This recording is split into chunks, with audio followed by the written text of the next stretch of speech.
Hi, I'm Stacy from Florida, and I just need to share my experience and thoughts of my life the last 40 years. I feel like I've been basically tortured by the system, and I see where the system has failed the American people, and some things that could be changed just by changing a few guidelines would prevent a lot of suicides, robberies, homelessness. Uh, when you live in that mess, as I do, I see where this stuff can be prevented. And I have a dream to bring the light of hope to every American who find themselves living in exile in their own land in the presence of happiness. We need to honor all men, men who feel like their only choice is robbery. What happens is once somebody gets arrested, they have a record and it prevents us from getting jobs. We are judged on that for the rest of our lives, and it might be something small like an arrest for drugs or something. So when you go to try and find a job, nobody's going to hire you. They're going to hire the next person that has a clean record and better credit than you. I personally had looked for a job for 4 years every day, and I could not get a job. So at that point, you feel hopeless and helpless, and that's when people start selling drugs and robbing people. And I feel this would be prevented if once somebody has been arrested and they pay their debt to society by doing their jail or their probation. I don't feel that it should be public knowledge that this took place in this person's life, because as I said, it affects us for the rest of our lives. We can't chaperone our kids on field trips, and just I couldn't. My house recently burnt down, and I was refused shelter because I had a conviction on my record, which I was falsely charged and convicted. That's why I left my name. I'm like an open book. You can research my record yourself. I was falsely charged and convicted, and that one charge ruined my life completely, and it's affected my children terribly. So we can change that. And we also, men who are suffering inhumanely with chronic pain. I was injured in a motorcycle accident, and I have chronic pain in my neck and my back. And without my medication, I cannot even function. And right now, they're trying to prevent, people from abusing the drugs, prescription medication, which I totally understand, and they've done a great job so far. But what they have done is they're making it impossible for people who really need medication to get it filled. So when you're suffering with so much pain and you can't even get your medication, and my doctor's one of the best in the country, he's not a pill mill or anything like that, and the pharmacies are telling him what to prescribe, and then you change it to what the pharmacy thinks you should get, and they still don't honor it. And when you're put in that situation, that's when pharmacy robberies start taking place. I'm sure if you look at the statistics, since these laws have been changed, I guarantee you the pharmacy robberies have gone up, and also suicide. I personally know 3 people that have committed suicide because they just could not take the pain any longer. So we could fix that by grandfathering the people in that already get their medication, and to prevent the next generation from coming in and just starting off and getting very high doses of medication. They should not be able to walk into a pain management without being referred by their primary care doctor. That would prevent the next generation from getting addicted to these opiates. So that's a very easy fix. All they have to do is grandfather the people in. When a doctor writes a prescription, pharmacies should fill it, and people coming into pain management should have to have a referral. And we also have to, stand up for the people that cannot find employment.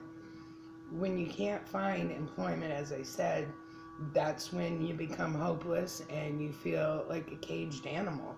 And you can be doing all the right things and following all the rules, and nothing seems to go your way. And when you can't feed your family, that's when horrible things happen. I seen on the news not too long ago, one of the saddest things I've ever seen in my life. This gentleman murdered his daughter, his pregnant daughter, and his 3 grandchildren. And some people look at that and say, how could he ever do that? And it's like, when I see people doing things like this, it's like, I can understand, because he couldn't feed his family.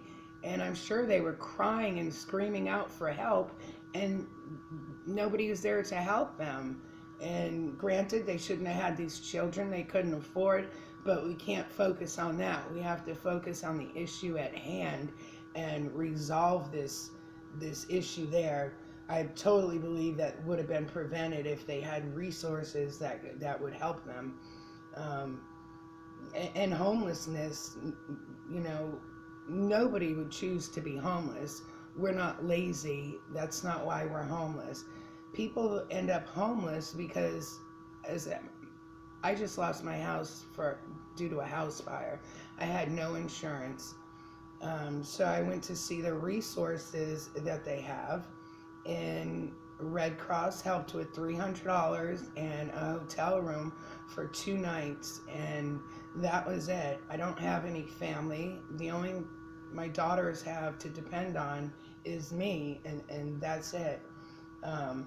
And how people end up homeless is, we live paycheck to paycheck, and sorry about that. We live paycheck to paycheck, and hold on one second.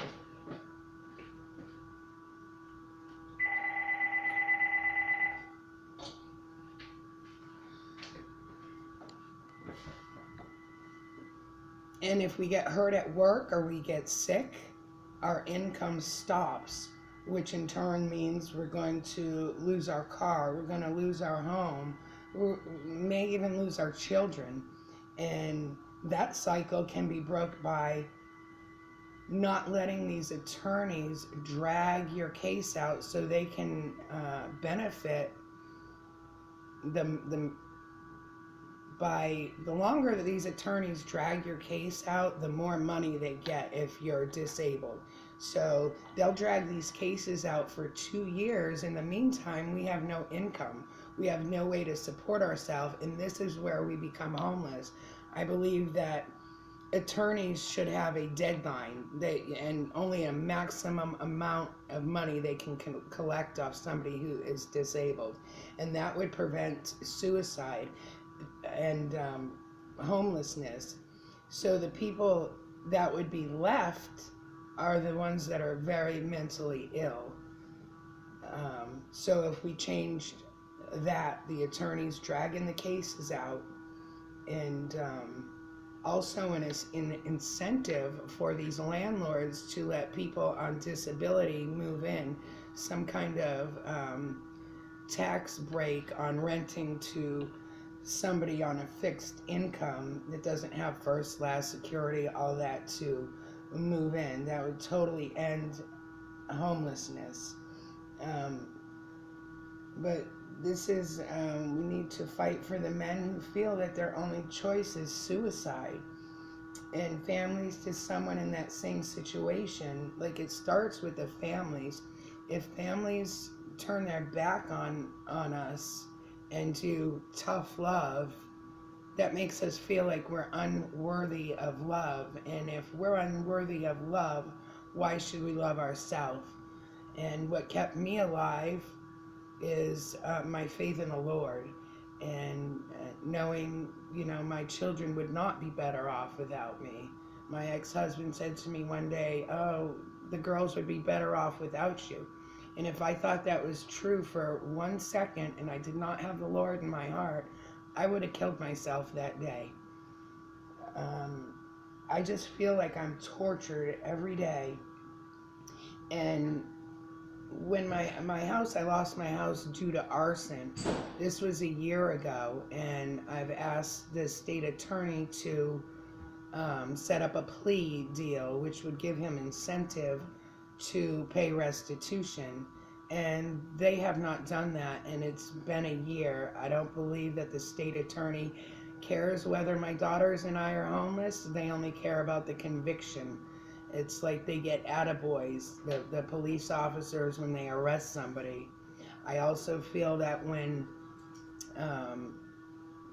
somebody has contact with the police for the first time, like black males, they seem to profile them, and instead of arresting them the first time they have contact with not just black people, white people, Spanish people, they should try to see why the person is doing what they're doing, why they're stealing cars, why they're, doing the things, and help them with that. So instead of sending them to jail the first time they have contact with the police, send them to a 6-week class, and if they don't complete that, then you send them to jail, and find out what the issue is and lead them to the resources that could help them and change their life's course. And that's what they should be getting attaboys for. How many lives they've changed, how many people they steered in the right direction. And that is commendable. Not how many people you arrest, how many people you try to set up.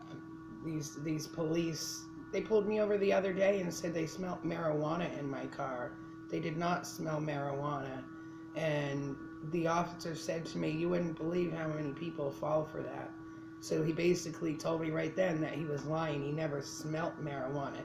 And I feel bad for the young generation that would fall for that, then get arrested and their whole life is ruined over one arrest. It should not be public record. And people, I just ask you to please understand why we do the things we do. Don't judge us. Don't judge us because we're drug addicts. Don't judge us if we steal because we can't find a job and we have to feed our children. Try to understand why we do the things we do. We will not be satisfied until no man is suffering inhumanely. We will not be satisfied till no man feels that they need to commit a robbery. We will not be satisfied till no man is unemployed, till no man is tortured by the system. We will not be satisfied till no man feels that their best option is suicide. This has to stop. Families, don't turn your back on loved ones. That's the word. Tough love is 99% of the time not the answer. We will not be satisfied until every man, woman, and child have a warm, safe bed to sleep. We will not be satisfied until we are not brutalized as a group and pushed to the side.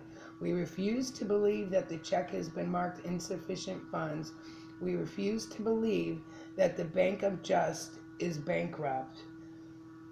Now it is time to stop the police brutality, inhumane suffering, homelessness. Stop being afraid of our neighbors and prevent the slaughter. We can stop this, and knowing that there's an answer that is not going to affect taxpayers, it's not going to cost the government any money. And if we know these things and we do not fix them, that means we have blood on our hands. And it starts with you. It starts with me. It's the man in the mirror. Thank you for listening, and please, let's do this together. We can save lives. There's no need for anybody to feel hopeless and feel like their only solution is suicide.